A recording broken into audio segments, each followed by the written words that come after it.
Alright, this video is going to be going along with worksheet 792, and we're talking about word problems with consecutive integers. So let's just talk about something that is consecutive. If you're absent for 2 or 3 consecutive days, you're absent for Tuesday, Wednesday, and Thursday. If you're throwing up for 4 consecutive days, those are 4 days back to back to back to back. So Friday, Saturday, Sunday, and Monday. So when we're talking about consecutive integers, let's think about what the next 4 consecutive integers would be for each of the following. So let's look at, if we were given 15, then the next 4 consecutive integers would be 16, 17, 18, 19. If we're looking at negative 10, these are our next consecutive integers. Yes, you could go the other way, but most math problems will ask you for a series of consecutive integers, and usually you start with the smallest, so you have fewer subtractions.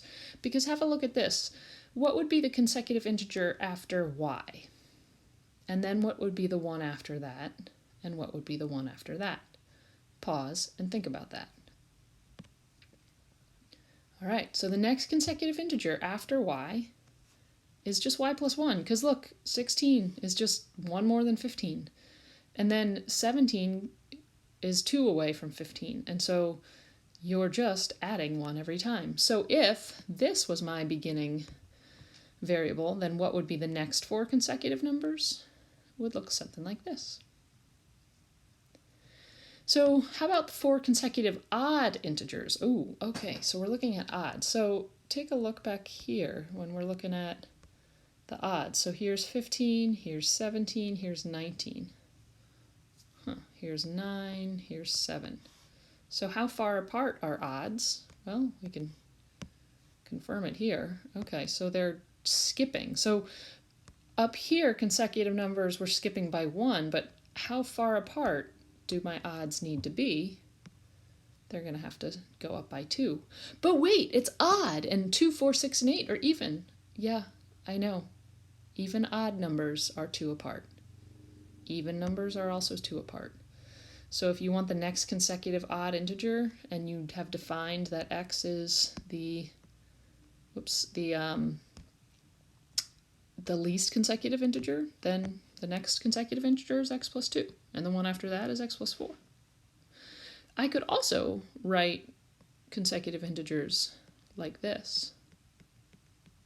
So this would be 4 consecutive even or odd integers. And notice I just declared in my label box, I defined my variable as something different. So let's look at this problem.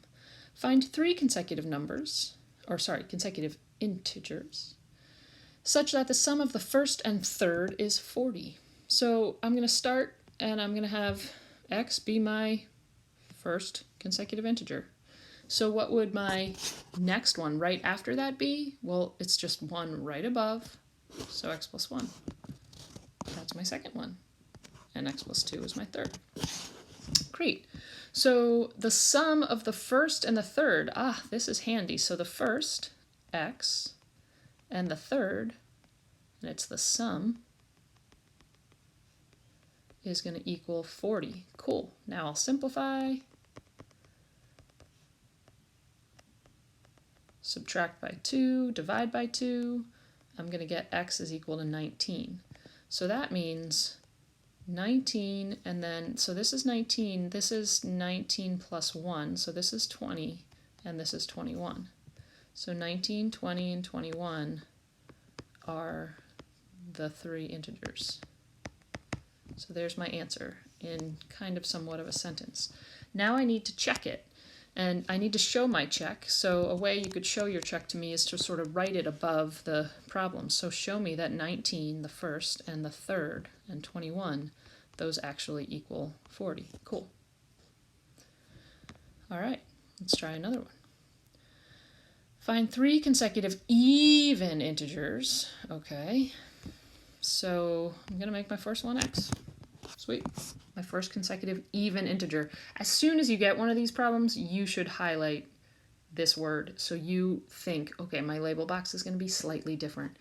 How far apart are even integers? If you can't remember, write a few out. 8, 10, 12, 14. They are 2 apart.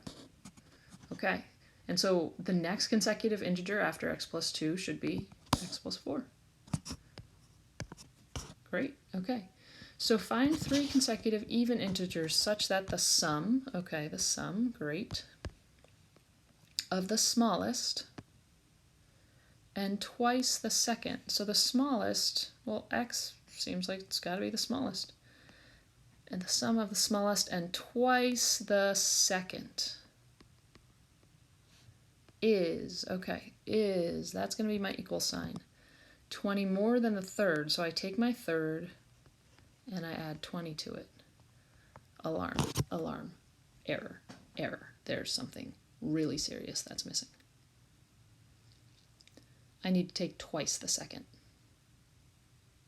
Am I actually doubling the second even integer? Because this is my second even integer, so I need parentheses.